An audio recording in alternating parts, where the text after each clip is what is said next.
Bagi para orang-orang yang suka mendaki gunung, mungkin Gunung Merbabu bukanlah satu gunung yang asing di telinga kalian, karena Gunung Merbabu spotnya sangat indah. Gunung yang punya tinggian 3142 meter mdpl, meter di atas permukaan laut, tidak bisa dikesampingkan oleh para pecinta pendakian gunung, sehingga wajar aja kalau setiap pendaki yang menyempatkan diri ke Merbabu pasti akan mengabadikan setiap momen yang ada di sana.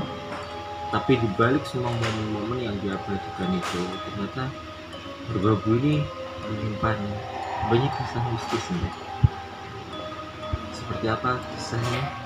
Kita kumpulkan 5 kisah mistis dari para pendaki yang pernah menyambangi Gunung Merbabu. Dari yang pertama, tentang anak-anak hutan di Jembatan Setan. Cerita ini berawal dari seorang karyawan dari Semarang pada tahun 2015.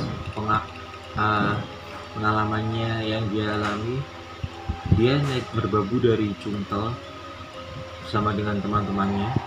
Saat sedang mendaki, dia melihat ada anak-anak kecil berlarian di sekitar Jembatan Setan. Jembatan Setan ini julukan dari salah satu trek ekstrim yang ada di Merbabu, yang berbatasan langsung dengan tebing. Bisa dibilang kalau lewat Jembatan Setan ini kita merayap ya, nempel ke Spiderman gitu ya, seperti itu bentuk Jembatan Setan.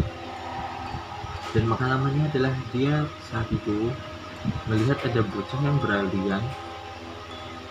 Katanya mereka itu tinggal di bawah jurang dan biasanya memanjat ke jembatan untuk membuat pendaki-pendaki tersebut tersesat, karena biasanya pendaki yang kelelahan mudah halusinasi dan merasa iba atau kasihan ke anak-anak itu, padahal kalau mereka diikuti nggak ada, malah pendakinya yang bakal tersesat.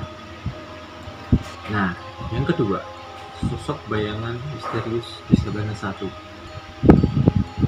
Pengalaman ini datang dari seorang karyawan media di Jakarta yang saat itu dia naik Gunung Merbabu di tahun 2014. Saat itu dia mendaki bersama rombongannya. Karena dia kelelahan, dia nggak kuat, dia akhirnya berhenti di Sabana 1. Ya, kita tahu semua ya, Sabana adalah sebuah area padang rumput yang sangat besar, ya kan? Sabana seperti itu kan. Di sini di Merbabu itu Sabana satunya ada di antara pos 2 dan pos 3. Nah, waktu itu dia sedang istirahat, kondisinya malam, sekitar kurang dari jam 12 malam ya. Mereka beristirahat, lalu dia tidak sengaja lihat ada bayangan hitam yang gede banget, kayak pohon gitu.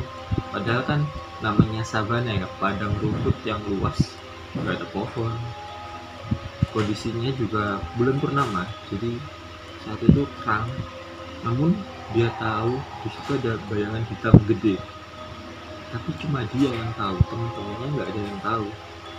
Nah, dia baru sadar kalau itu ternyata makhluk astral setelah dia sampai ke bawah ya. Dia sampai ke bawah dan menceritakan itu pada warga lokal yang ada di pos bawah,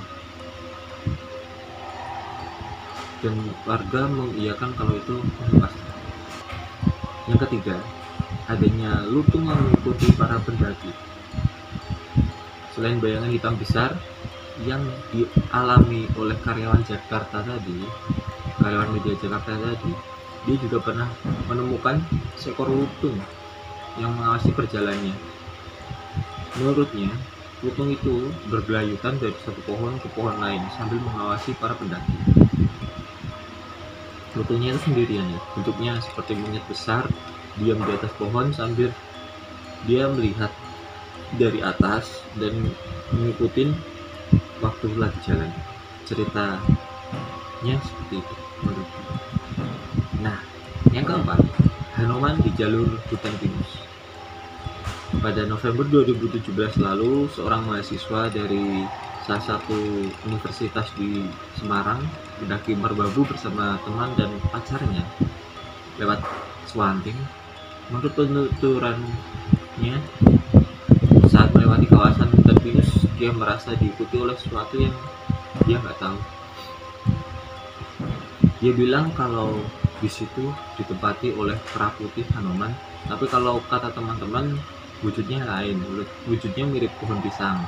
Kalau yang bisa lihat sih, dia bisa lihat Hanuman itu pindah dari pohon satu ke pohon yang lainnya. Tapi kalau yang bisa cuma merasakan, katanya dia merasakan adanya pohon pisang yang berpindah-pindah tempat.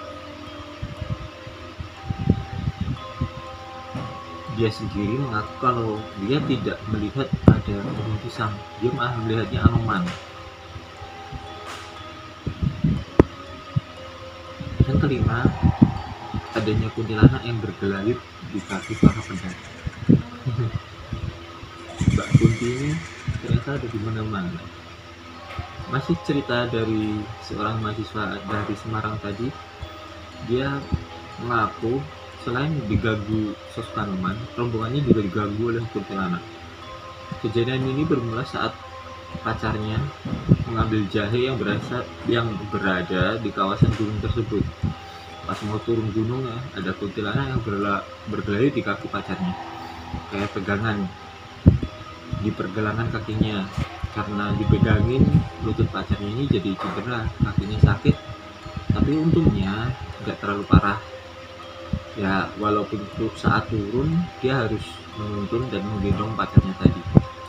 Ya, itulah tadi 5 mitos atau misteri yang ada di Gunung Merbabu. Percaya tidak percaya, monggo terserah Anda. Bagi Anda yang belum pernah mendaki Gunung Merbabu, mungkin ini sebagai bekal aja ya, bukan berarti kita mau menakut-nakutin Anda. Yang jelas di setiap alam terbuka pasti kita akan hidup bersinggungan dengan mereka lebih sering. Ya, itulah tadi yang bisa Wanyangas sampaikan. Sampai lupa kan tidak? Nggak sebut Wanyangas tadi di opening ya. Ojo wani-wani yen kowe wedi, ojo wedi-wedi yen kowe ani. Wanyangas. Assalamualaikum warahmatullahi wabarakatuh.